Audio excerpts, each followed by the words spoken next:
What it do, comic babies? I'm Bunkmaster B, aka Ben. Today, we're going to open some more original comic art. Outside of comics themselves, original comic art is my favorite hobby and my favorite thing to collect. And more, I'm moving away from sort of comic whales and individual collection pieces and putting that towards hunting down original comic art. Today, I've got a few different pieces from three different sources. So we'll kind of go over everything, but this right here, this is actually coming from the United Kingdom. This is my first ever commission piece that I've done. It's a sketch cover, and I can't wait to open this up. I've seen a preview. I haven't seen the piece itself. This right here is from, you can see right here, it's from Felix. You know this piece is going to be awesome. Felix typically has the best artists in the business. His sales go incredibly fast. I was super excited to get this piece. I can't wait to take a look at it for real. And then this has a few different pieces in here, but the one that I am most excited about include a piece from the artist on my favorite comic series ever. Let's open some packages. All right, so first up, this is the commission piece that I was talking about. So this is coming from an artist in the UK. She goes by Zag. She is a tattoo artist right now, and she is looking to move over and do some comic work. And she kind of just threw it out there like, hey, if anyone is looking for a sketch cover, I'm looking to check this out, so hit me up. And the stuff she posted was amazing. She was in the UK. I didn't really think much of it. And I was just like, wonder, And so I just kind of threw it out and was like, hey, what are your prices? What are your rates?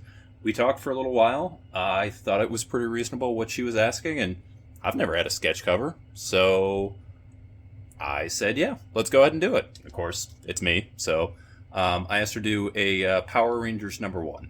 And I gave her, she asked what I wanted as far as design, and I was like, you know what, just go ahead, have some fun with it. I gave her some ideas.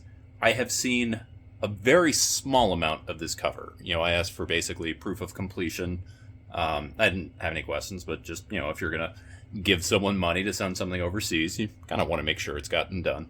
So I know a little bit what's in this. I know that this has the Red Ranger. I know it has the Pink Ranger, and I believe that it is the Mighty Morphin team. But let's check it out. We've got our normal Kershaw. Oh, so sweet. Let's open. All right. So we've got our comic shield.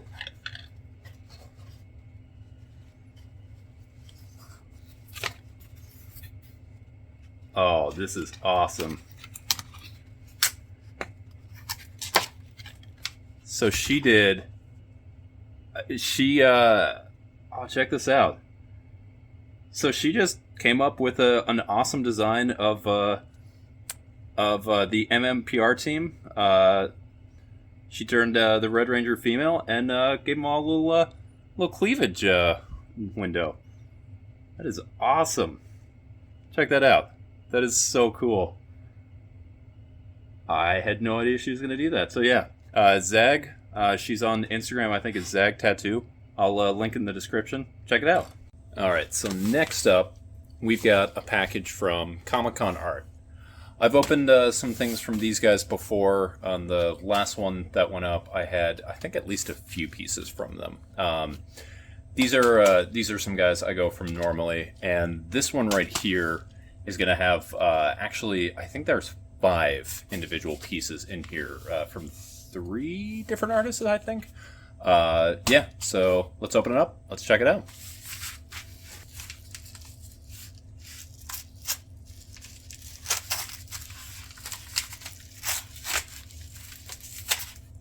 So normally it's a backer board, but this time it's actually, see right there, it's a thin sheet of plywood. So if I want to start working on a shed, I guess I've got a piece here that I can start with. Obviously, whenever you're dealing with original art on the other side, you have to be super, super careful with where you're making your cuts on these. So we're going to cut against the plywood. Just quick little cuts, just kind of going through, cutting away from the art, obviously. Don't want to do anything that's going to bend it. All right, perfect. We got that side. So we have it off from there, and I already think I know what this one is. I'm pretty sure about that. All right, so first off, right up front, we can see this is a Martin Morazzo from Ice Cream Man. Number 29 right here, page 2. This piece, I was super excited about this. I already have some Martin Morazzo from Ice Cream Man already, but what I don't have are actually any pages that have the Ice Cream Man himself. And of course we have Ricardus coming up, and we got a body in a coffin. And who is that? That is series author W. Maxwell Prince. That is his stand-up William Parson, who's shown up a few times in the series before. So this is for the funeral for W. Maxwell Prince himself. And through the issue, Ricardus reads his will and starts giving him some things away. I mean, come on. You've got the Ice Cream Man. You've got the author in a coffin. How could I not have this piece? This was a no-brainer. All right, so the first piece is a Morazzo from Ice Cream Man. Second piece is another Morazzo from Ice Cream Man. So this is from the issue beforehand. And the reason that I went with this piece right here is one simple reason. And that is, if we can, here, we'll take it out of the plastic so it's a little bit easier to see. But no spoilers yet. It's for these vultures right there. So vultures showing up is a through line in the series. We've seen them quite a few times, and I love the way that Morazzo draws vultures. And so when this piece came up and we had the two vultures looking down, the same way I really wanted a piece that had the Ice Cream Man himself, I really wanted to get a page that had some vultures on it. So that was this one right here. So this one, again, from Ice Cream Man number 28, page 4. All right, next up.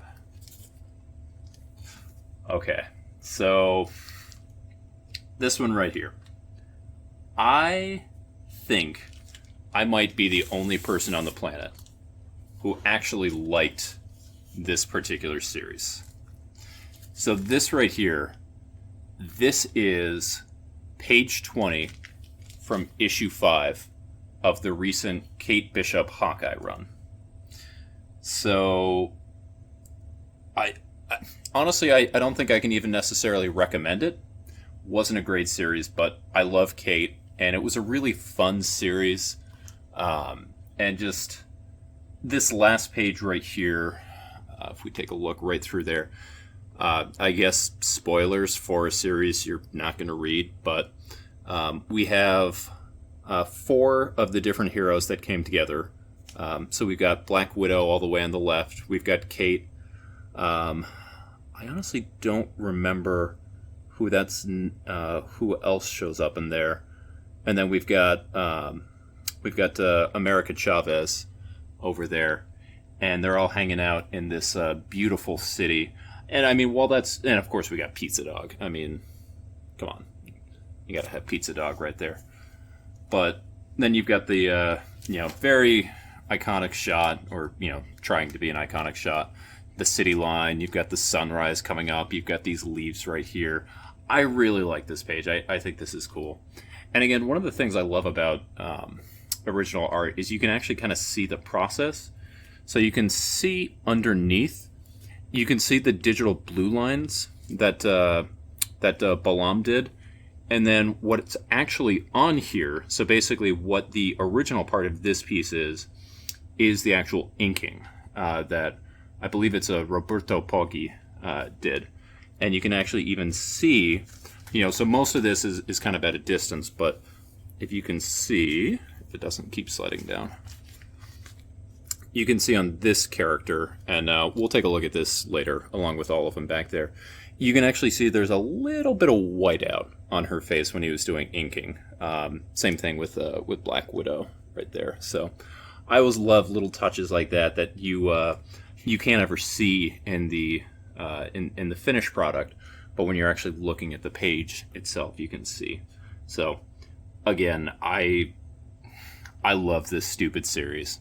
I wouldn't necessarily recommend it, but I love this. And again, I think that's such a cool city shot, and it's got all of them right there. So technically, I have my girl Kate.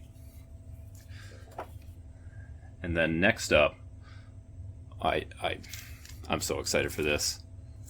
This right here. So it's the same inker. Oh, get that out. No spoilers. Same inker as before, who is the one that was represented here, Roberto Poggi. But the pencils on this one Dennis Cowan, and this is Mace Windu. Check this out right here. So this is my first Star Wars piece, and this is my first Dennis Cowan piece. So once again, you can see right through there, you can see the digital pencils coming through his blue lines. And then what's actually on the page, the original part, is the original inks from Poggi. But again, these are Dennis Cowan's pencils that Poggi's going over. So it's stretching it a little bit, but hey, I got a Dennis Cowan. But not just a Dennis Cowan. I've got two Dennis Cowans. So this is another page from issue 5 of Mace Windu. So again, same team, Dennis Cowan, Roberto Poggi, and again, Mace Windu. Cool action shot right here, facing off against some droids. The first one, it's Mace taking out his lightsaber in the rain, and then this one, it's him facing off against some robots. So really cool stuff right there. And of course, we've got the Roger Roger droids from the prequels right there. So that is the Comic-Con art package. One more to open up, and this last one is maybe already my favorite piece of my collection. So let's check that out. All right.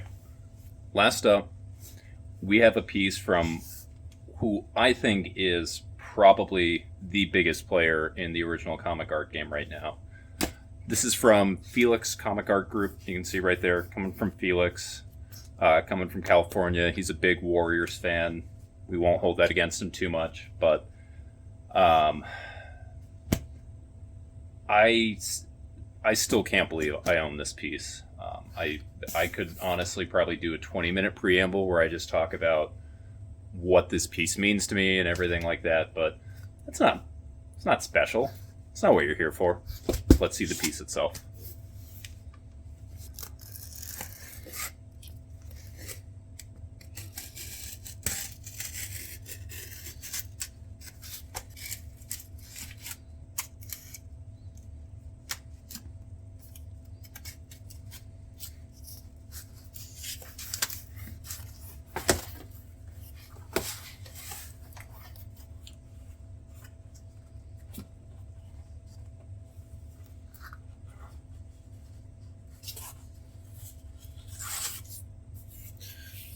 All right.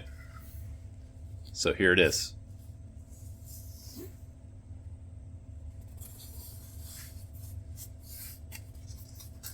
So this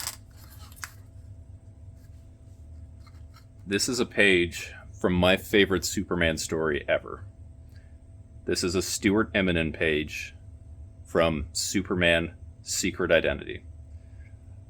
Not just is it a page from that, but this is a page that has an older Clark with his whole family, if you haven't read it, this isn't the Superman that we all know and love. This is a different Superman. Like I said, it's my favorite story. I'm not going to recap it here.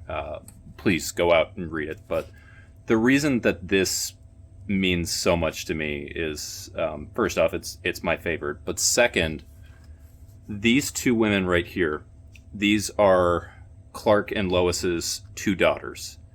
And one of them is named Jane, which is also the name of my daughter. And when I reread this after I had my daughter, I'd kind of completely forgotten about that, and it made it all the more special. So when I had the opportunity to purchase a piece from Secret Identity, I knew that I wanted one that had Superman, well, Clark really, and his family, and especially Jane. And the fact that I was able to get it, I don't really have words for it. This is one I still kind of can't believe that I have, and I can't wait until my Jane is a little bit older and I can share this with her. Yeah. Alright, so now for my favorite time of original art unboxing videos, when we take a look at what the original piece looks like when it's finished. So this is the first real page of the last issue. It was a 4-issue prestige, kind of like For All Seasons. And so this is the last part right here. This is Clark coming to the end of it. His daughters have families of their own. He's sort of coming to the end of his journey, and it's like that. And again, they're all coming together for Christmas. They've just given him a Superman ornament. Let's zoom in on that so we can see it a little bit better.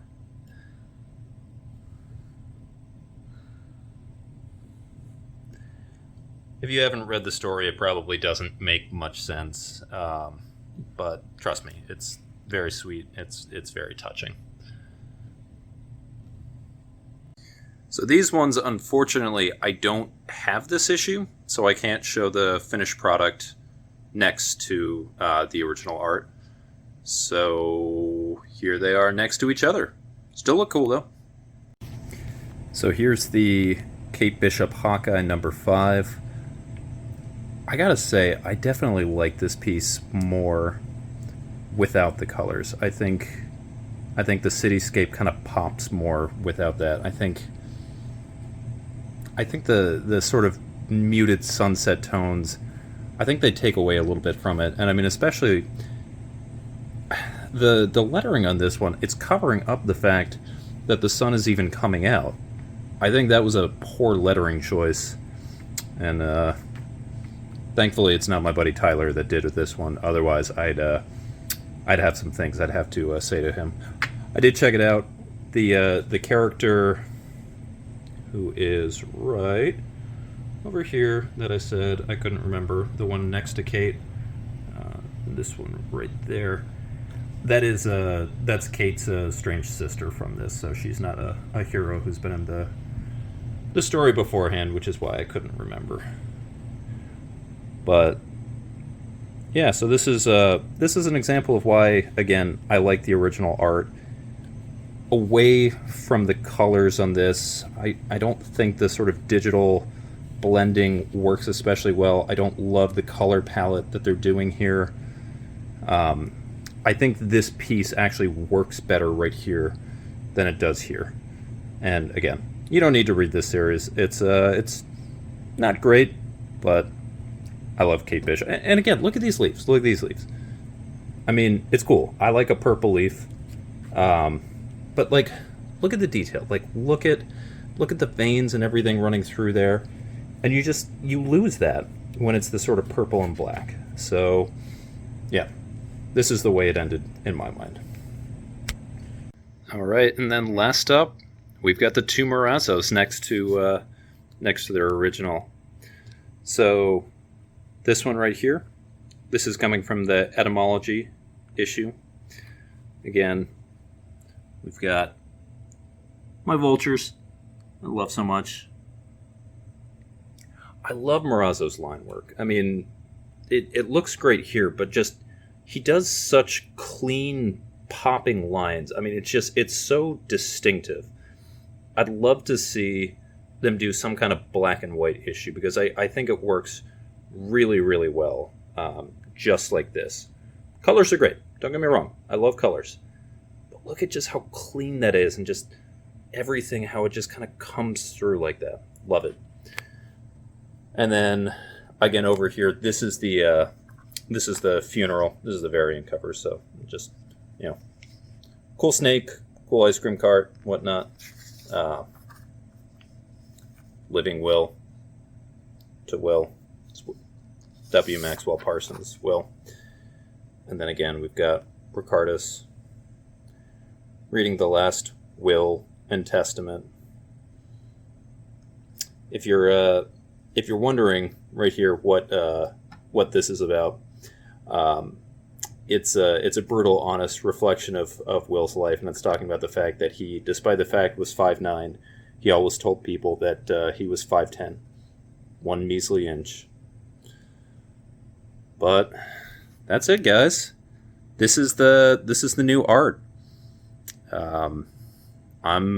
I'm really excited about these pieces. There's some real heavy hitters here, some really cool ones to add, and also that Hawkeye piece that I think I'm the only one that cares about, but I care about it a lot.